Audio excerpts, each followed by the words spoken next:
सिंधुदुर्ग जिल्ह्यासह इतर जिल्ह्यातील ताज्या घडामोडी पाहण्यासाठी सिंधुदुर्ग 24 तासला सबस्क्राइब करा आणि बेल आयकॉनवर क्लिक करा। सिंधुदुर्ग 24 तास सदैव तुमच्या सोबत। पुढील बातमी पाहणार आहोत विस्ताराने। सिंधुदुर्गात जिल्हा परिषद पंचायत समिती निवडणुकीचा प्रचार शिगेला आला आहे।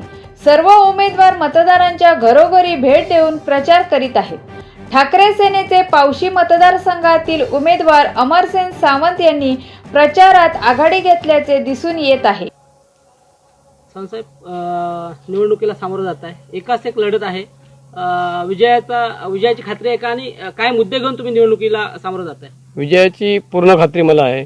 माझ्याबरोबर आमच्या डिगसगावचे सरपंच पूनम पवार, त्याचप्रमाणे अनागावचे सरपंच लीलाधर अनावकर, माझे सहकारी उमेदवार आप्पा मांजरेकर आणि ग्रामपंचायत सदस्य साक्षी सावंत, तसेच सर्वच कार्यकर्ते अना उमरमाळा आणि डिगसचे सर्व कार्यकर्ते या ठिकाणी उपस्थित आहेत। आज खरोखरच माझी ही 4थी टर्म आहे। 2 टर्म मी डिगस मतदारसंघातून प्रतिनिधित्व केलं, परंतु हे प्रतिनिधित्व करीत असताना पहिलं मी जनता दलातून केलं, त्यानंतर काँग्रेसमधून केलं। काँग्रेसची सत्ता होती, परंतु तेवढं काम मला करता आलं नाही। मात्र 17च्या इलेक्शनमध्ये निवडून आल्यानंतर सर्वच गावात मी विकास कामं केलेली आहेत।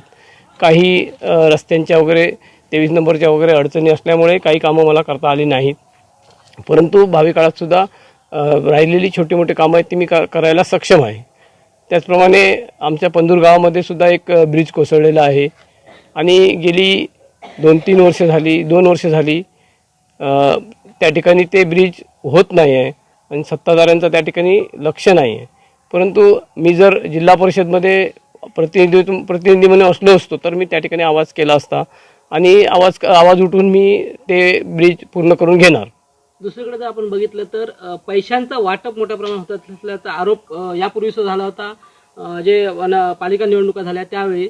सध्याचं बघितलं तर महायुती झाली आहे आणि त्याला तुम्ही शिवसेना शिंदे गट, शिवसेना ठाकरे गट सामोरं जात आहे। कसं सगळं एकूणच आता जर बघितलं तर लोकसभा, विधानसभा आणि कालच्या झालेल्या नगरपालिका यामध्ये पैशाचा मोठा वापर झाला हे आपल्याला माहिती आहे। त्या ठिकाणी विद्यमान आमदार निलेश राणे यांनी सुद्धा पैसे पकडले आणि त्यांनी याला विरोध केलेला आहे। त्यामुळे कदाचित या इलेक्शनमध्ये या पैशाचं वाटप होणार नाही असं आम्हाला वाटतंय। अनेक उमेदवार ठाकरे गटाचे जे आहेत ते त्यांनी माघार घेतली निवडणुकीतून। तब्बल 11 उमेदवार महायुतीचे निवडून आले आहेत। तर दुसरीकडे तुम्ही निखराने सामोरं जात आहे सगळ्या प्रक्रियेला। कसं विजयाची खात्री द्याल?